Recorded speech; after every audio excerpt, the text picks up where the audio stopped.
Welcome to this video on assessment tools for pain.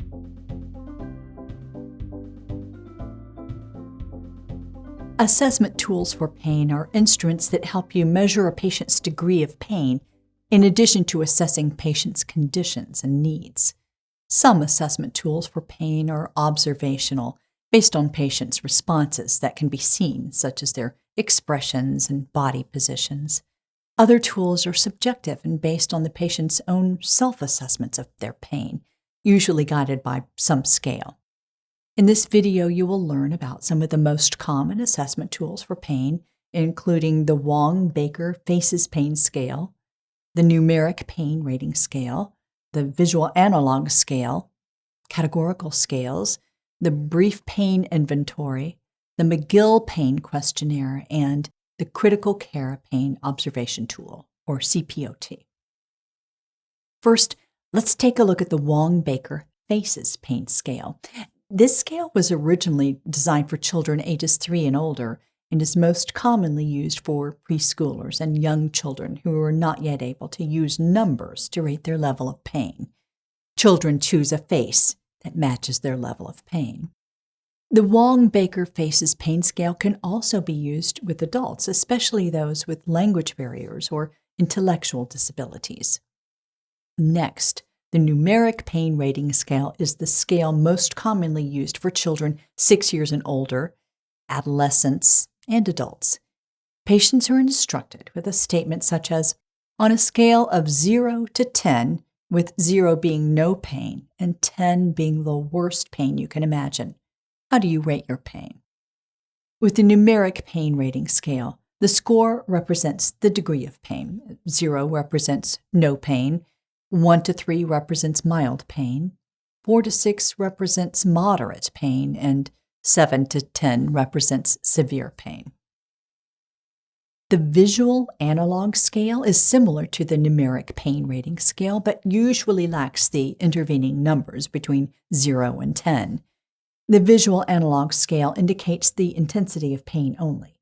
Patients are instructed, if the beginning of the line is no pain and the end of the line is the worst pain you can imagine, where on the line is your pain? Patients then place a mark or point to a spot on the line that represents their degree of pain. In addition to the other types of scale, categorical scales depend on words rather than numbers to indicate the intensity of pain. Categorical scales are appropriate for children 7 and older with adequate reading and comprehension skills, and adults with adequate mental abilities and language skills. One example of a categorical scale is the Verbal Pain Intensity Scale, which rates the intensity of pain as no pain, mild pain, moderate pain, severe pain, very severe pain, and worst possible pain.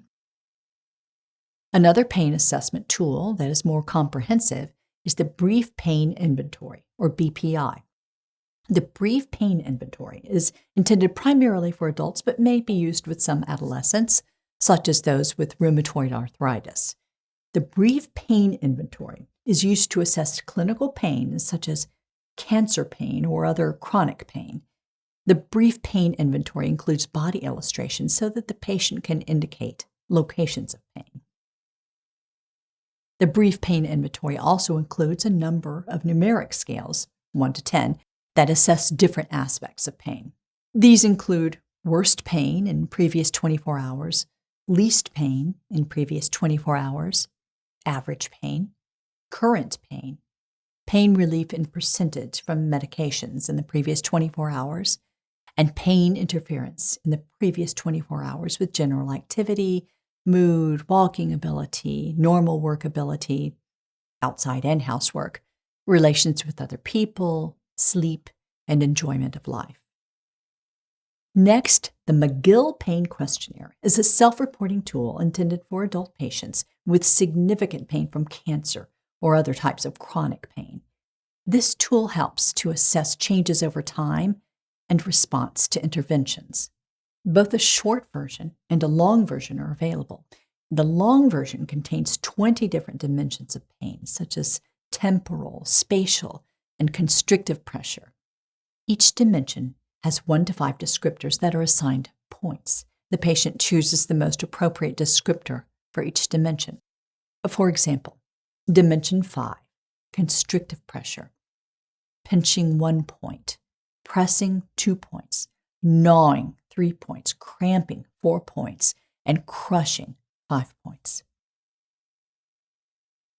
In addition, the McGill Pain Questionnaire asks the patient to choose descriptors about how pain changes over time, patterns of pain, items that increase or decrease pain, and strength of pain, current pain, worst pain, least pain. The higher the total score, the greater the pain. Last, the Critical Care Pain Observation Tool, CPOT, is an observational tool for a specific population of adults that are in critical care and who are unable to self-report, intubated, and or sedated. The Critical Care Pain Observation Tool assesses pain on a 0 to 2 scale by observation of facial expression, body movements, muscle tension, compliance with ventilator if intubated, and vocalization if extubated. A score of equal to or greater than 2 indicates pain. Choosing an appropriate pain assessment tool and carrying out routine assessment is critical to pain management, but it's important to remember that the pain assessment tool should be a first step in pain assessment, not the only step. Many of these pain assessment tools, such as the numeric pain rating scale, consider only the intensity of pain. However, pain is multidimensional, and pain assessment should be likewise multidimensional, considering such factors as duration, location, emotional response, physical response, aggravating factors, and mitigating factors. Thanks for watching, and happy studying.